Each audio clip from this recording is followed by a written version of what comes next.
Welcome to the video companion for episode 71 of the Classic Horrors Club podcast. This video contains highlights from our monthly podcast, which you can find on SoundCloud at the link shown below. For our final trip to the drive-in this summer, we visit the Grand Island Twin in Grand Island, Nebraska, circa 1980. At first, there's a thick fog, but when it clears, you can see a silver sphere zooming towards your forehead. Jump in the car quickly and you'll survive for this double feature from Avco Embassy Pictures. This one going and fog up the place. Fog up the place. Dust the place. Dust the place. This one going on. Dust the place. This one going and fog up the place. Fog up the place. Dust the place. This one going on. Dust the place. This one going on. Dust the place. There we go. I'm winding up in this session. I getting on like I never jam a bumper yet, but I in deep concentration.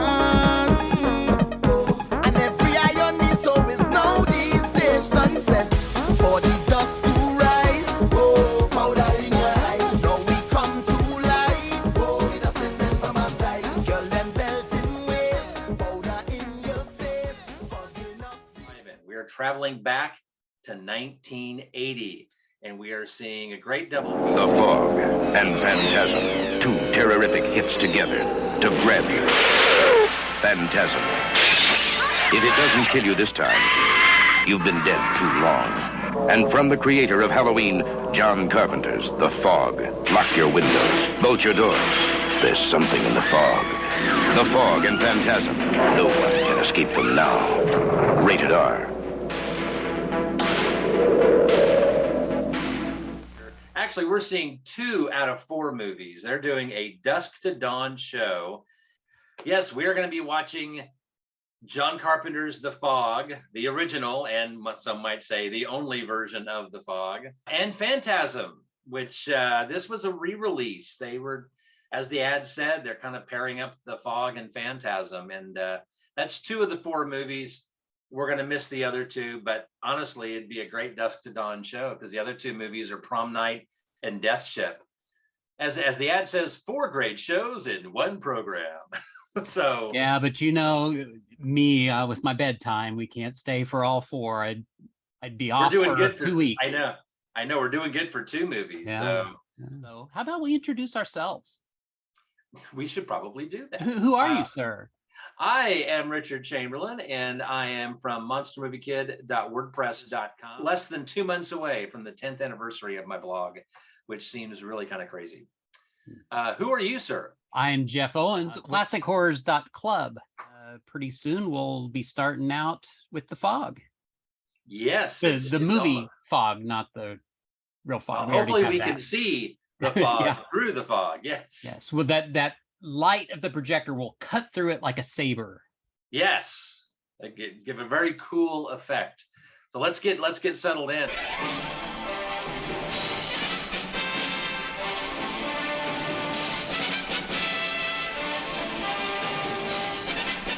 It's showtime, folks. Enjoy the show. John Carpenter's The Fog. This is KAB, Antonio Bay. Stevie Wayne here, and let me be the first to wish Antonio Bay a happy birthday. We're 100 years old today, and keep a watch out for that fog bank heading in from the east. 100 years ago, between midnight and 1, something unknown came out of the fog. Now it has returned. Oh, Jesus. 100 years ago, between midnight and 1, something unnatural came out of the fog. Now it has returned.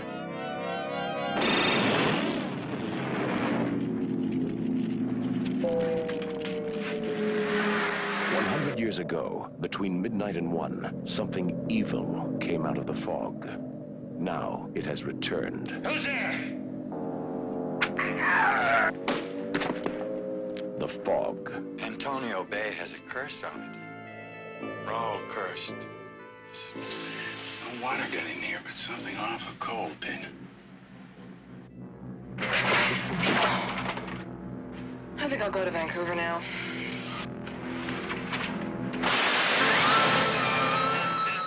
Where's the fog fog now? Well, it should be right outside my door now. Oh, there's something different about this fog. Dan, stay away from the door! Someone listen to me! Get inside and lock your doors. Close your windows. There's something in the fog.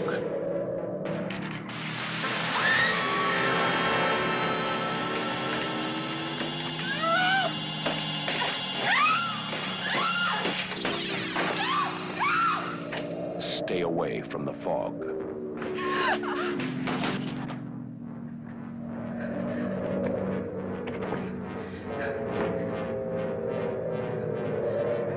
From the creator of Halloween, the ultimate experience in terror and suspense. John Carpenter's The Fog, starring Adrienne Barbeau, Jamie Lee Curtis, John Houseman, Janet Leigh as Kathy Williams, and Hal Holbrook as Father Malone. The Fog. What you can't see won't hurt you. It will kill you. Between midnight and 1, it will find you.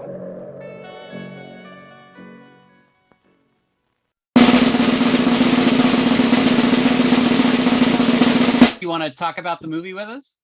Oh yeah, well, like I said, I've seen it multiple times. I saw it back when it was first released in the movie theaters in 1980.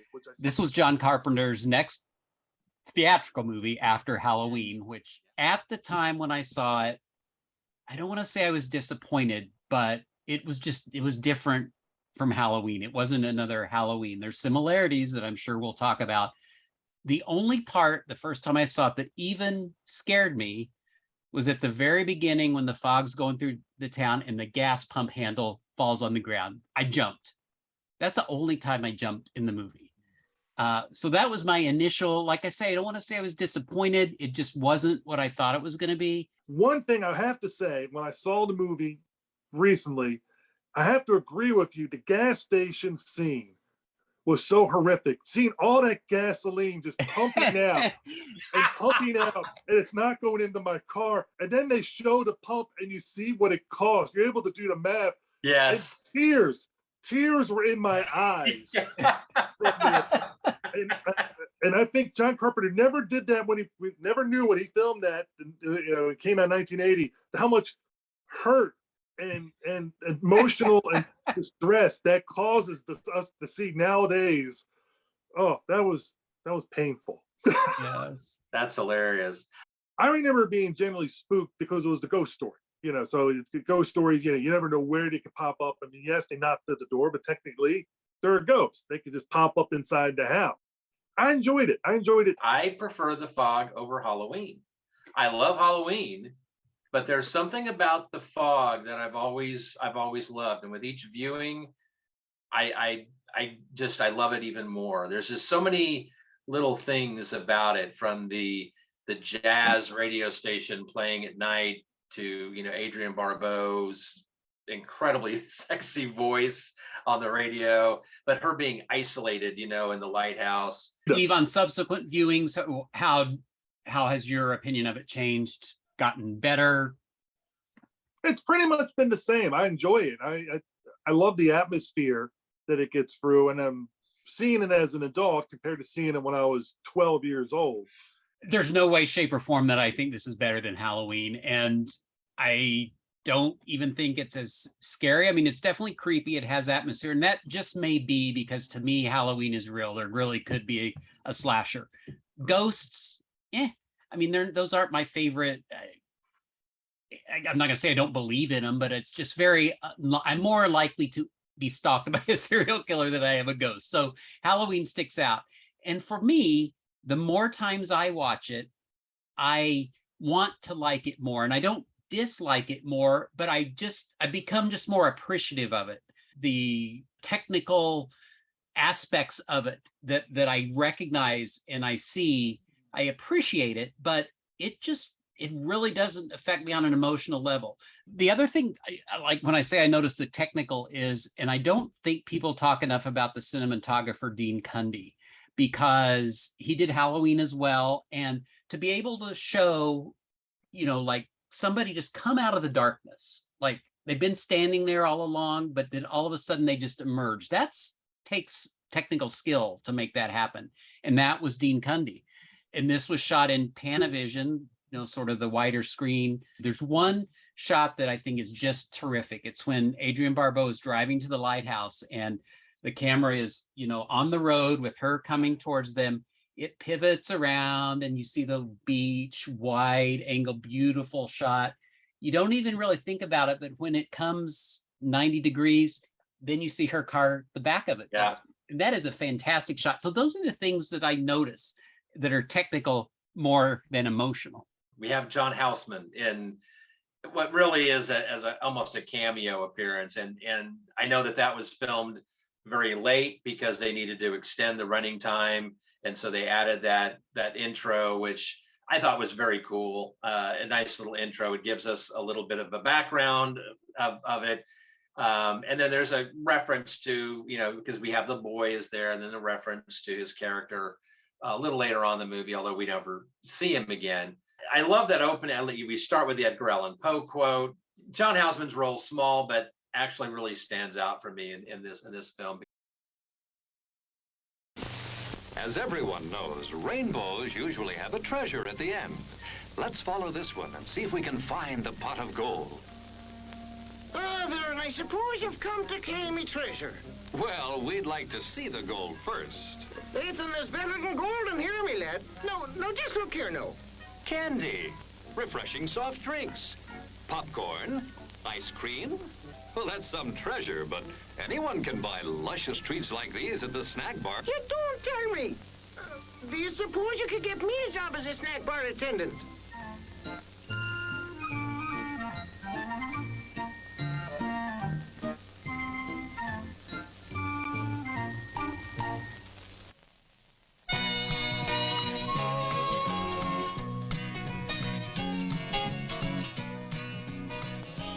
We're now just 1 minute away from the beginning of our next feature. For your convenience, our refreshment stand will remain open after the feature begins, so you still have time to add to the fun of watching the movie. Before we begin our next feature, we'd like to remind you to replace your speaker before leaving the theater. If it is accidentally damaged, please notify someone at the refreshment stand. Again, thank you for coming out to the drive-in tonight. As you leave, please drive carefully and come back soon.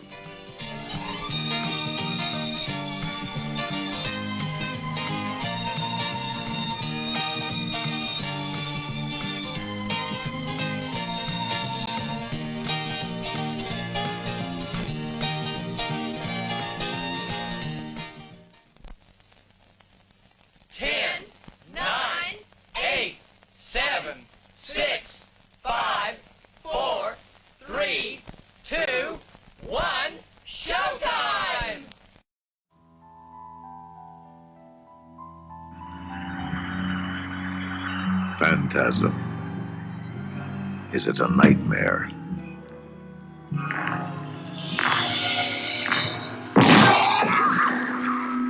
Phantasm. Is it an illusion?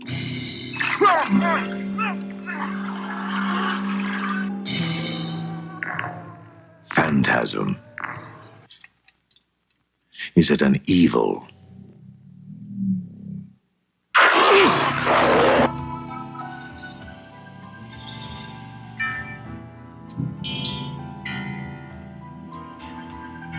You have to take me home. But why? No questions. You must take me home. Phantasm. Is it a fantasy?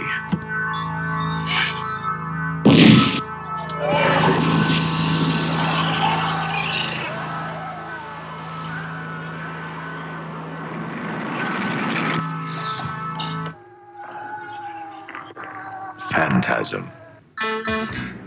Is it alive? There was nobody driving.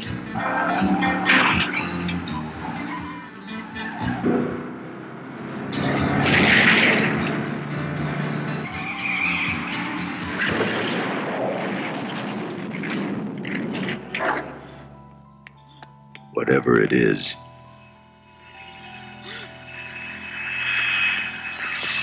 If this one doesn't scare you, you're already dead.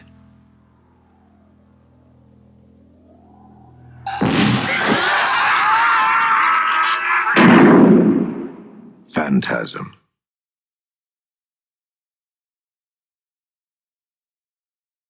Just something about it. It's this almost like a surreal, dreamlike film, because there's some things that just wouldn't seem to be reality, and of course, reality really gets thrown into question as the movie kind of wraps up.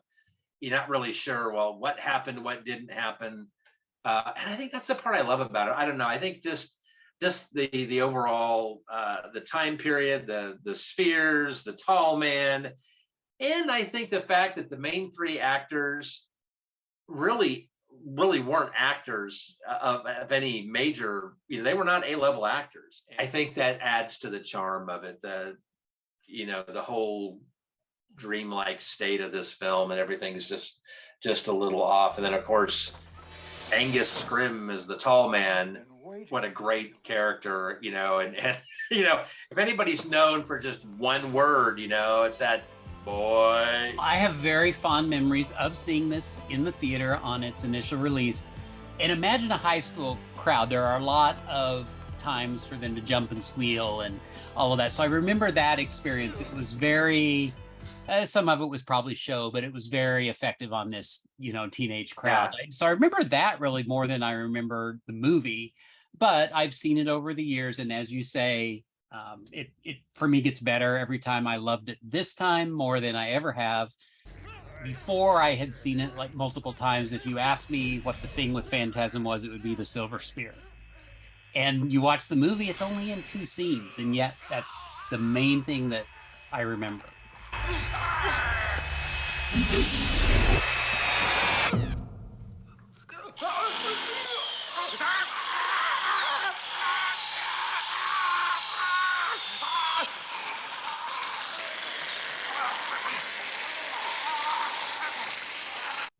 There's a lot of stuff that doesn't make sense, but yet kind of looks cool. It's just the overall experience. And you're like, this really makes no sense, and I can't explain it, yet I have fun with this franchise. It talks about, not understanding it, not knowing what's going on. And every time I watch it, it gets a little more clear. Now, let's cut off, I'm not talking about the ending.